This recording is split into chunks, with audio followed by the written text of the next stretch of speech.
할렐루야. 네, 오랜만에 회개 기도 영상을 여러분들과 함께 나누고자 합니다. 함께 기도하고 말씀 나누겠습니다. 주님 감사합니다.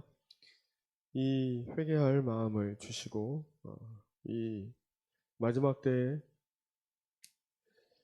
지금 자유롭게 회개할 수 있는, 또 기도할 수 있는, 말씀을 전할 수 있는 기회가 있을 때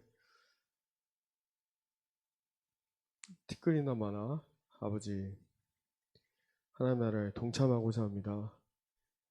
이 죄 많은 죄인을, 저희 모두를 용서해 주시옵소서.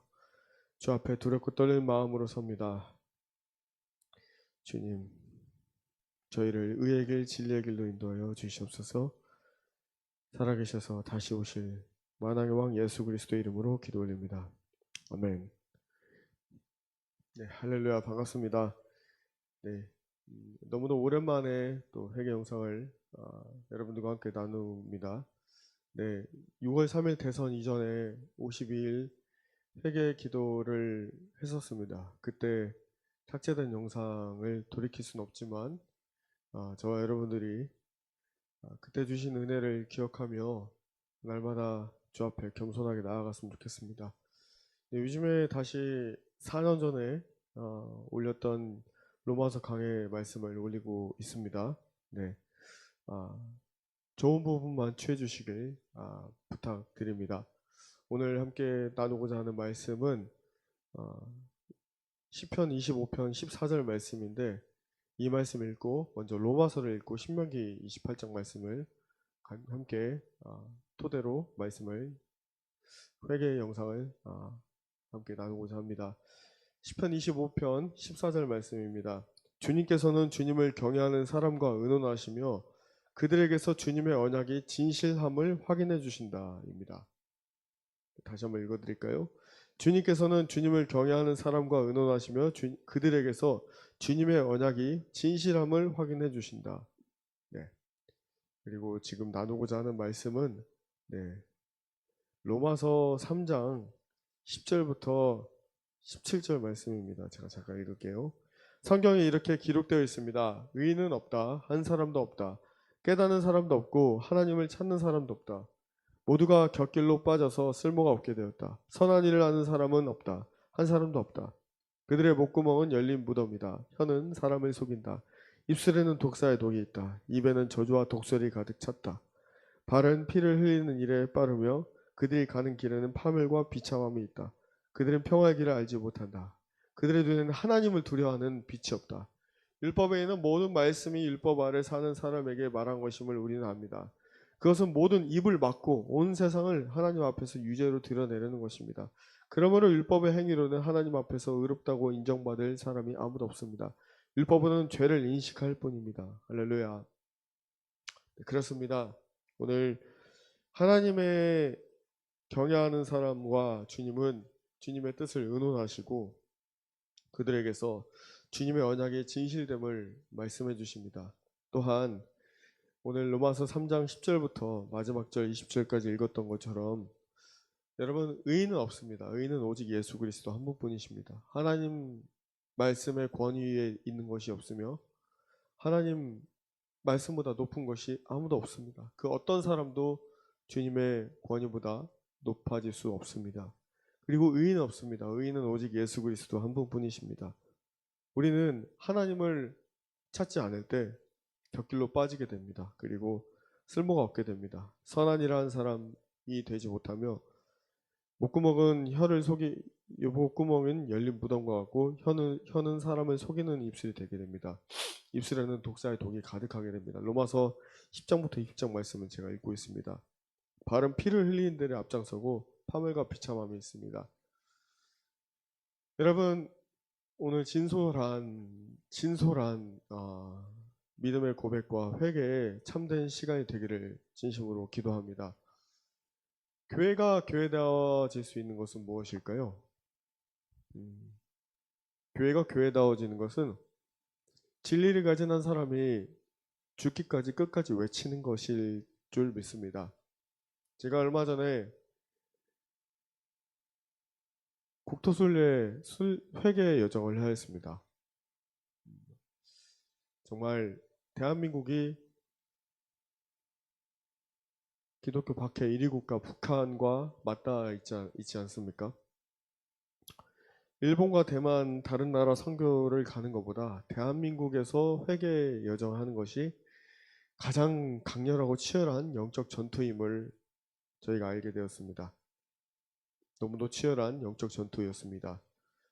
우리가 순결하거나 정결하지 못하면 안 되는 자리였고, 우리의 연약함과 부족함과 죄악된 본성들이 다 드러나는 자리였습니다.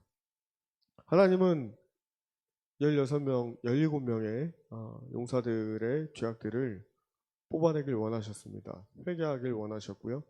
모두 다 지금 엎드려지는 시간을 갖고 있습니다. 아무리 큰 사역을 해왔던 간에 그것은 상관이 없었습니다. 하나님은 모두가 진실된 거룩한 마음으로 회개하길 원하셨습니다. 지금 말씀을 전한 제 가슴이 굉장히 무거워집니다. 짓눌림이 있습니다. 그리고 떨림이 있습니다. 가슴이 답답합니다. 왜냐하면 누군가는 죽음을 무릅쓰고라도 외쳐야 됩니다. 제가 그 자리에서 한 자매님을 통해서 들었던 말이 있습니다. 사건의 정황은 그렇습니다. 제가 낙동강에서 같이 기도할 때 하나님 저에게 말씀하셨습니다. 너희들이 통일을 원하느냐? 너희들이 하나 되지 못했는데 내가 어떻게 통일을 줄까라고 하셨습니다.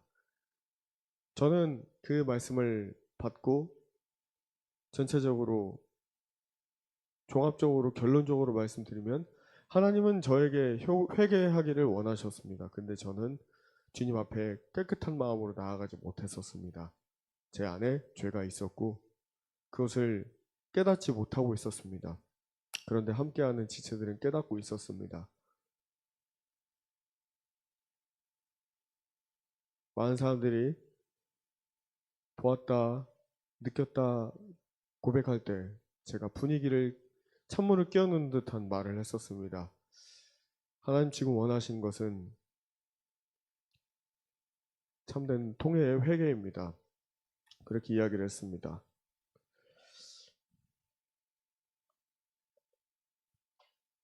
그리고 머뭇거리면서 두렵고 떨리는 마음으로 하나님이 주신 마음을 나눴었습니다. 그리고 나서 일입니다.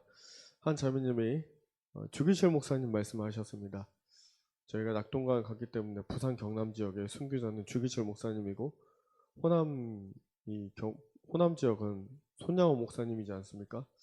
주기철 목사님께서 진리를 외치셨고 죽기까지 한 사람이 진리를 붙들고 외쳤습니다. 저는 그 진리를 알고 있음에도 제 내면에도 탐욕과 거짓이 틈타기 시작했고 하나님 앞에 떳떳하게 서지 못했었습니다. 그래서 마지막에 저에게 누군가 외치면서 갔던 울부짖는 소리는 한 명이라도 진리를 붙들고 있으면 외쳐야 되지 않냐, 죽기까지 외쳐야 되지 않냐 였습니다. 그리고 나서 저희가 예수님이 모든 에클레시아의 머리 되시고 우리가 몸이지 않습니까? 몸과 몸은 연결되어 있습니다. 한 지체가 아파하면 다른 지체가 아파하게 되어 있습니다. 육체의 욕망은 성령을 거스릅니다. 갈라디아서 5장 17절. 이 둘이 성령이 바라시는 것은 육체를 거스릅니다. 이 둘이 적대관계에 있습니다. 육체의 행실은 19절 말씀에 음행과 더러움과 방탕과 우상숭배와 마술과 원수매증과 다툼과 시기와 분냄과 분쟁과 분열과 파당과 질투함과 술취함과 흥청망청 먹고 마신 노름과 그와 같은 것들입니다.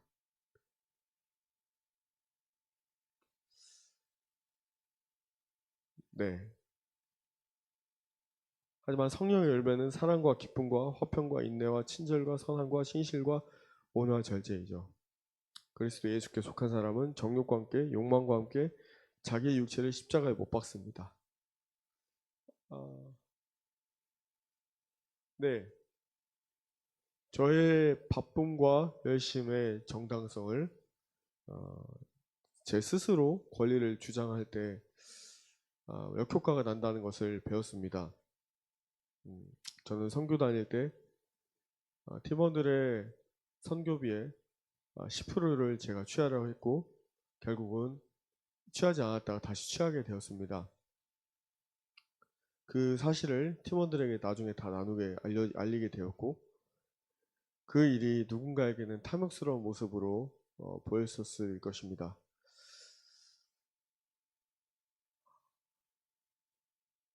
구약시대 제사장들이 레위 지파가 모든 나머지 지파들의 10%의 11조를 받았던 것을 전 정당화를 시키고 싶었고, 제 수고한 노력에 모든 선교 팀원들의 팀의 어떤 일들을 감당함에 있어서 다른 리더 목사님들이 리더는 그 금액을 취해도 된다라고 취해야 된다라고 한 이야기의 정당성을 부여했습니다.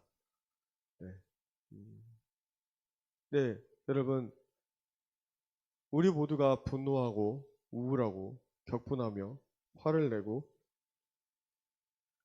우리 모두가 하나님 앞에 우리가 연약해질 때 우리의 연약함을 방어하고 싶고 나를 보호하고 싶은 본능들이 다 있습니다. 그런데 오늘 성경에서는 죄를 고백하지 않고 그대로 놔두는 것, 회개하지 않음이 가장 큰 죄악이라 합니다. 죄를 고백하지 않는, 회개하지 않고 그대로 놔두고 합법화시키고 그 죄가 더 커지는 것을 눈덩이처럼 불어나는 것을 주님이 더 기뻐하지 않습니다. 타락하면 새롭게서 회개할 이룰 수 없는 것입니다. 그런데 타락하기 전에 주님 앞에 회개하고 나아갈 때 그리스도 예수께서 십자가에 달리신 보배로운 보혈의 피로 말미암아 모든 죄는 용서받을 수 있습니다. 하지만 성령을 모독한 자는 용서받을 수 없습니다. 교회가 존재하는 이유는 진리를 선포하고 예수 그리스도를 따르기 위함입니다. 교회의 주인은 예수님이십니다. 헌금을 많이 낸 사람이 지분을 많이 가질 수 없고 목회자가 주인이 아닙니다. 교회의 머리는 예수 그리스도이십니다. 그 교회의 존속 여부는 예수님이 판단하십니다. 우리는 예수님께 달려 있어요. 모든 에클레시아는 그 목적이 있습니다. 존재하는 목적이 있어요. 하나님을 영화롭게 하고 예수 그리스도를 따르되 죽기까지 따르는 것이 그 교회의 목적입니다. 오늘 신명기 28장 말씀에 오늘 말씀은 우리에게 순종하여 얻는 복과 불순종하여 받는 저주에 대해서 말씀하고 있습니다. 우리가 하나님의 말씀을 귀담아 듣고 신명기 28장 1절 말씀입니다. 하나님께서 오늘 우리에게 명령한 모든 명령을 주의 깊게 지키면 주 당신들의 하나님이 당신들을 세상의 모든 민족에 뛰어나게 하실 것이다 라고 나와 있습니다. 그리고 8절 말씀에 주님께서 명하셔서 당신들의 창고와 당신들의 손으로 하는 모든 일에 복이 넘치게 하실 것입니다. 그리하여 주 당신들의 하나님이 당신들에게 주시는 땅에서 당신들에게 복을 주실 것이다 라고 나와 있습니다. 하지만 우리가 불순종할 때 많은 저주가 임합니다. 잘 되지 못하게 됩니다. 하나님은 순종하는 자, 하나님 마음에 합한 자를 찾으십니다. 교회를 세우길 원하시고 교회를 화합하길 원하시며 애아들로 하나 되기를 원하십니다. 하지만 반대의 분열의 영은 파당짓고 당짓고 싸우고 분내고 화내고 다투며 비난하고 정죄하고 판단하고 뒤에서 수근거리고 손가락질합니다.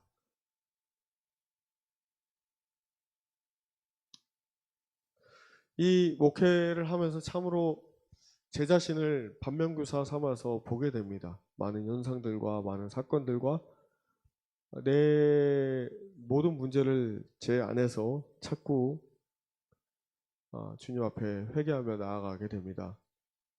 매 순간 주님이 붙들어 주시지 않으면 참으로 어려운 순간들이 참 많습니다.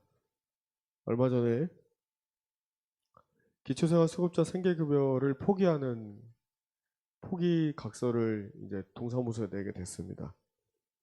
네, 드디어 2년 만에 차량을 구매하게 되었습니다.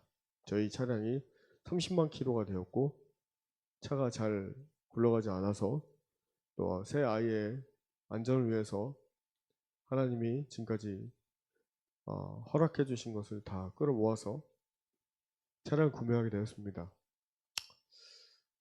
시선이 달갑지 않은 따가운 시선도 있었습니다. 네, 남의 잘됨을 배합하면서 목회자가 차 사는 것에 대해서 율법적으로 접근하는 자들도 있다는 것을 알고 있습니다. 주님은 분명히 저에게 차량을 계약하라 하셨고 제 아내 이름으로 하라고 하셨고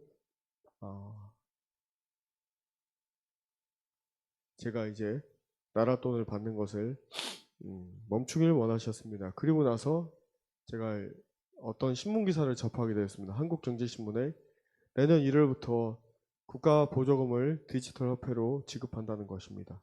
네, 여러분 이제 우리가 갖고 있는 현금은 정말 다 무효화될 것입니다. 다 디지털 화폐로 바뀌고 마지막 시대로 더 급속도로 접어들게 될 것입니다.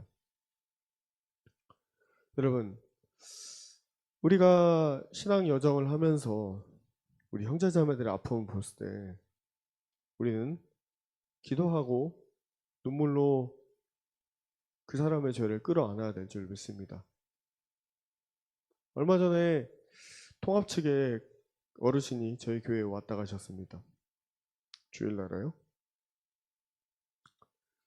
저에게 교회에 후원을 해왔다라고 하시면서 여러 교회에 매달 마지막 주 설교하며 또 많은 속해 있는 목회자들을 불러서 돕는 것에 대한 말씀을 하셨을 때 제가 예전에 헌금을 통해서 제 길을 나가지 못하게 하고 뒤에서 조종하는 분들을 많이 봐왔기 때문에 헌금을 하실 거면 무기명으로 하나님께 올려드리십시오 그랬더니 저한테 소리 지르면서 그렇게 나오시는 분을 만나게 되었습니다.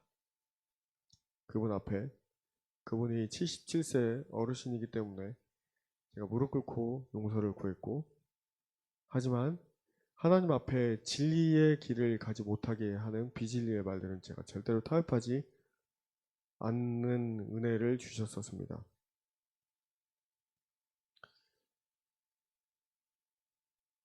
오늘이 마지막 회개 기회라면 저는 이렇게 회개하고 싶습니다. 저를 사랑하시다가 아파하게 된 우리 공동체 지체들 그리고 제 사랑하는 아내 그리고 저를 위해서 옆에 서주시면서 기도해 주시는 많은 목사님들께 참 진심으로 감사했습니다. 죄송했습니다라고 고백하고 싶습니다. 며칠 전에 힘들어하는 저희 공동체 형제 자매들을 위해서 기도할 때 하나님 많은 눈물을 주셨습니다. 그들이 아파함을 느끼게 하셨고 눈물로 기도하게 하셨습니다. 저같이 못난 자를 한 공동체 일원이 되어서 지켜주고 사랑해 주신 것에 너무 감사했고 그들이 아파하는 것이 너무도 괴로웠습니다. 그 영혼들을 사랑합니다. 그런데 방법도 서투르고 어떻게 접근해야 될지 모를 때가 솔직히 참으로 많습니다. 어느 때는 내 힘으로 되지 않을 때가 많이 있습니다. 어느 때는 어떻게 해야 될지 모를 때도 많이 있습니다. 제가 그 주일날에 어떤 목사님 만나고 오후 예배 때 방송을 내보내진 않았지만 같이 모여있는 분들과 함께 교제하면서 한국 교회가 왜 이렇게 되었을까 울분을 토해냈습니다.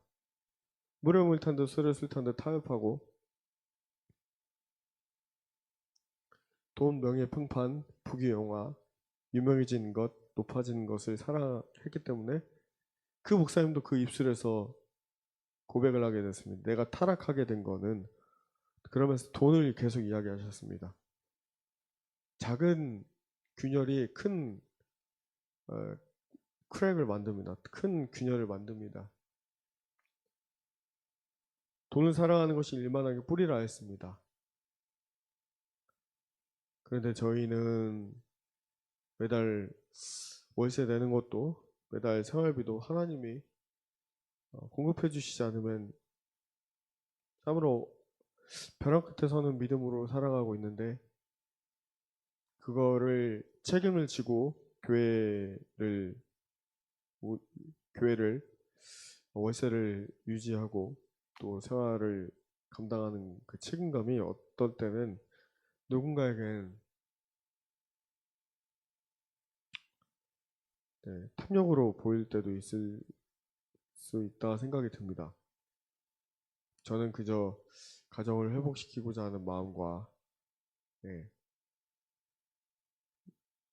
만약에 그 재정들이 제 자신만을 위한 안위를 생각하고 제가 누리고 즐기고 했다면 하나님은 분명히 심판하실 것입니다. 분명히 죄값을 치르게 하실 거예요. 근데 여러분, 저희가 하나님의 은혜를 좀 깊게 넓게 생각해 보았으면 좋겠습니다. 하나님 곧 다시 오십니다. 예수님 곧 다시 오십니다.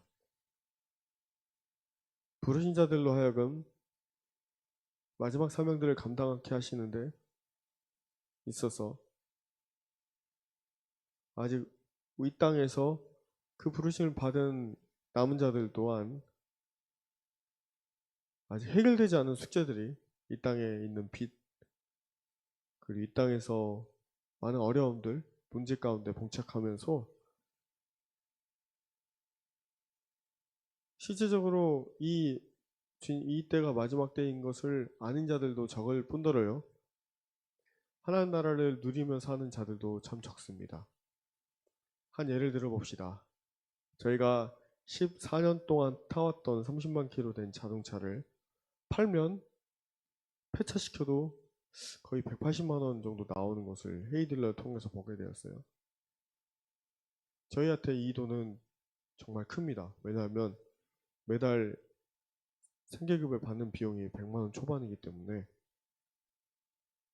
그리고 제가 차량 가격을 다 내고 나면 돈이 없어요. 근데 하나님은 막상 눈앞에 보이는 것보다 하나님 나라에 투자하고 하나님 나라에 심기를 원하신다 마음을 주셔서 주님의 길로 나아가고자 하는 한 형제님께 이 차량을 줘야겠다 라는 마음을 계속 주십니다. 계속해서 그렇게 살아왔고 이런 삶을 많이 뿌리고 심었던 삶을 후회하지 않습니다. 그리고 떳떳하게 말할 수 있습니다. 저는 옷도 많은 사람들에게 다 주고 살아왔고 재정도 주님이 주라고 하면 다 풀렁히 해왔습니다. 그건 주님이 다 아십니다.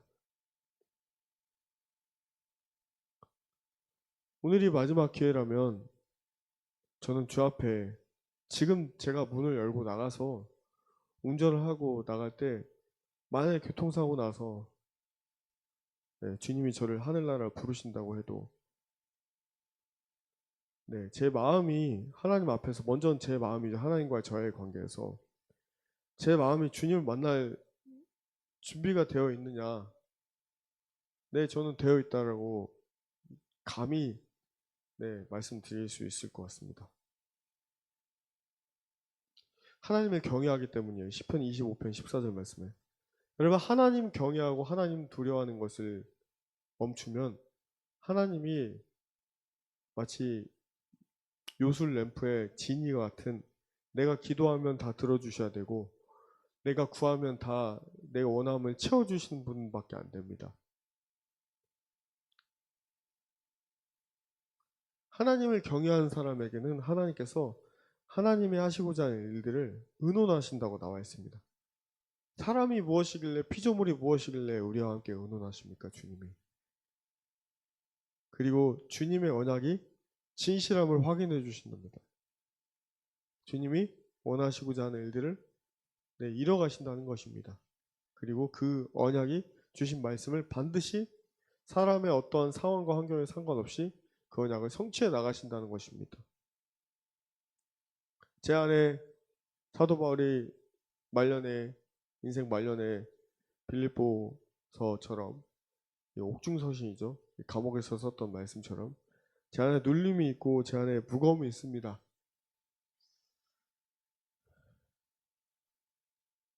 바울은 고린도 교회에 내가 개바파다, 내가 바울파다, 내가 아볼로파다, 내가 그리스도파다, 네 파로 나눠져 있었어요. 다투면서도 그리스도가 전파되는 것을 기뻐할 정도로 하늘에 속한 사람이었습니다. 2000년이 지난 지금, 주님의 시간표가 가까워지는 지금, 우리가 정말 두렵고 떨림으로 오늘이 마지막인 것처럼 살면서 시간을 허비해야 되지 않아야 될지 믿습니다. 형제간에 진실된 죄사함의 용서를 구하는 회개와 자복의 기도가 필요하고요. 교회 공동체적으로 서로 사랑하되 진실되게 사랑하며 모든 오해와 왜곡된 사실을 바로잡아 주 앞에 죄사함의 고백으로 나아가는 것이 진정한 교회일 줄 믿습니다. 하그네이아 교회를 위해서 기도해 주십시오. 지금까지 1년 6개월 동안 많은 어려움 가운데에서 버텨왔습니다. 많은 인내를 해왔습니다. 많이 견뎌왔습니다. 하그네이아 교회가 이 메마르고 척박한 광주 땅에서 진실을 바라는, 빛을 바라는 교회가 되기를 기도해 주십시오. 그리고 저희 교회가 정말 그런 하나님만 사랑하는 의인들로 채워지기를 기도합니다. 나 자신의 뜻이 이루어지지 않아도 하나님의 뜻이 이루어지기를 기도하고 하나의 초계로 주님 앞에 기쁨으로 죽어지는 그런 마지막 시대에 하나님의 마지막 사명을 감당하는 그런 공동체가 될 수 있도록 기도해 주십시오. 그리고 저를 위해서 기도해 주십시오. 많이 외롭고 힘들고 지치고 어려운 길입니다. 사방에 우겨싸움을 당하고 내 안에 눌리는 일이 많고 어려운 일들이 많이 있습니다. 저는 며칠 사이에 몇몇 목사님들이 이런 말씀하셨습니다. 저를 중심으로 국내와 해외 팀들이 모여들고 있지 않냐. 저는 그럴 때마다 제가 높아지지 않습니다. 저는 진심으로 고백하지만 저는 아무것도 아닌 자입니다. 저기 쓰레기통에 처박혀도 100번 처박혀야 될 죄인 중의 괴수이고 아무런 자격이 없습니다. 성격도 조급하고 불같고 근데 주님을 향한 순종하고자 하는 열망 하나밖에 없습니다. 부족한 거 투성입니다.